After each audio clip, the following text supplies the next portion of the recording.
আমরা আম চুরি করে খাচ্ছি দেখেন গাইস, অনেক দর্শক লালা পড়ছে মুখ দিয়ে দেখেন, অনেক দর্শক, অনেক সুস্বাদু আম, সেই স্বাদ আম।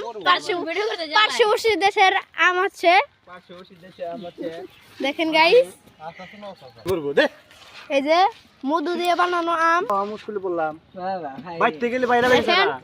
এক ডিশ খাইতে পারছে না, তার জন্য দেখেন সবাইকে দেখাচ্ছে দেখেন, সেই স্বাদ, সেই স্বাদ। দেখেন গাইস কিভাবে ডালছে এগুলো দেখুন, পাতলা পায়খানা।